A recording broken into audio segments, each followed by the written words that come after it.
Hello నమస్తే people, welcome back to our channel. ఈరోజు నేను ఒక సూపర్ డెలిషియస్ రెసిపీతో మీ ముందుకు వచ్చేసాను. అదేంటో చెప్పేనా, మిల్ మేకర్ కర్రీ అనమాట. As it is mutton curry లాగే ఉంటుంది. వెజ్ లవర్స్కి అయితే సూపర్ అనిపిస్తుంది ఇది తింటే.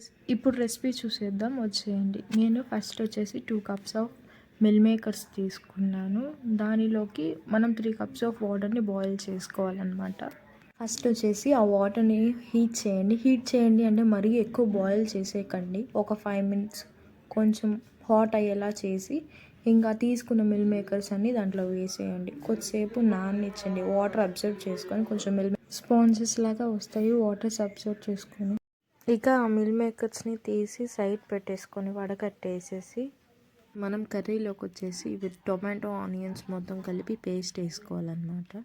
నేను ఒక 3 tomatoes అండ్ 4 onions తీసుకున్నాను. కొంచెం జింజర్. ఈ టొమాటో ఆనియన్స్ చిన్న చిన్న స్లైసెస్గా కట్ చేసి సైడ్ పెట్టుకోండి. అయితే ఇంకా నెక్స్ట్ వచ్చేసి మిక్సీ జార్లోకి టొమాటోస్ వేసుకోండి. మళ్ళీ స్టవ్ పై కొంచెం ఆయిల్ పెట్టేసి ఆనియన్ పీసెస్ని దాంట్లో కొంచెం డీప్ ఫ్రై చేయండి, కొంచెం బ్రౌనిష్ వచ్చేలాగా. ఆనియన్స్ని మిక్సీ జార్లోకి వేసాం కదా, కొద్దిసేపు అవి చల్లారనివ్వండి. వెంటనే వేస్తే బయటకి స్ప్రెడ్ అయిపోద్ది మొత్తం. సో కొద్దిసేపు చల్లారనివ్వండి. ఈలోపు వచ్చేసి సేమ్ ఆయిల్లో ఇంకొంచెం ఆయిల్ యాడ్ చేసుకోండి. అది మీ ఇష్టం అనమాట. నేను కొంచెం ఆయిల్ యాడ్ చేసేసి మిల్ మేకర్స్ వేసి కొద్దిసేపు ఫ్రై చేశాను. ఫ్రై అంటే మరీ ఎక్కువగా చేసేయకండి, జస్ట్ అలా కొంచెం అంతే. ఇవి చేస్తూ ఉండగా నేను మా అమ్మకి ఒక డిస్కషన్ వచ్చింది. అదేంటంటే, ఏంటి ఈ మధ్య అన్నీ మంచిగా వంటలు చేసేస్తున్నావు అనింది. అంటే నేను వచ్చేసి మమ్మీ మంచిగా వంటలు తెచ్చుకొని నేను కూడా ఒక రెస్టారెంట్ పెట్టుకొని మాస్టర్ చెఫ్ అయిపోతాను అని చెప్పా. నవ్వుతుంది మా అమ్మ. సర్లేండి, లాస్ట్లో మాట్లాడుకుందాం. రెసిపీలోకి వెళ్దాం, వచ్చేయండి. ఆ వేయించిన మిల్ మేకర్స్ అయితే ఇప్పుడు ఒక 2 spoons ఆఫ్ కారము, కొంచెం పసుపు, టేస్ట్ తగ్గ సాల్ట్ వేసుకోండి.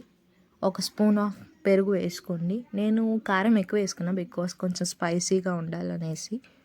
ఆల్రెడీ మనం ముందుగా ఫ్రై చేసి పెట్టుకున్న ఆనియన్ సైడ్ చేసి పెట్టాం కదా, వాటిల్లో టొమాటోస్, కొంచెం జింజర్, ఇంకొంచెం గార్లిక్, వెల్లుల్లి అంటారు కదా, అది ఒక 3-4 pieces ఆఫ్ జీడిపప్పు పలుకులు వేసుకొని అది మిక్సీ జార్ పట్టేసేయండి. ఇప్పుడు ఇంకా స్టవ్ పై ఒక బౌల్ పెట్టేసుకొని ఆయిల్ వేసేసి బిర్యానీ స్పైసెస్ ఉంటాయి కదా, బిర్యానీ ఆకు, చెక్క మొగ్గ, అవి అన్నీ కలిపి వేసేసుకోండి. కొంచెం ఫ్రై అయ్యాక మనం ముందుగానే ఆల్రెడీ పేస్ట్ చేసి పెట్టుకున్నాం కదా టొమాటో ఆనియన్స్, అవి దాంట్లో వేసేసి కొంచెం ఫ్రై చేయండి. అది ఫ్రై అయిందని మనకి ఎలా తెలుస్తుంది అంటే, ఆ పేస్ట్ నుంచి మనకు ఆయిల్ రిలీజ్ అవుతూ ఉంటుంది. అప్పుడు వచ్చేసి ఇంకా ఈ మిల్ మేకర్స్ ముందుగానే చేసి పెట్టుకున్న దాంట్లో వేసేసి కొంచెం వాటర్ యాడ్ చేసుకోండి. ఎందుకంటే మనకి గ్రేవీ వస్తుంది అనమాట.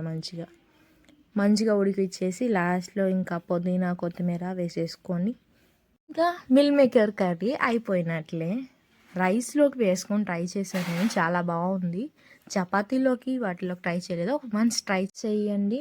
మళ్ళీ నెక్స్ట్ ఇంకో రెసిపీతో మీ ముందుకు వచ్చేస్తాను. ప్లీజ్ సబ్స్క్రైబ్ చేయండి. Love you all, take care, see you next video, bye.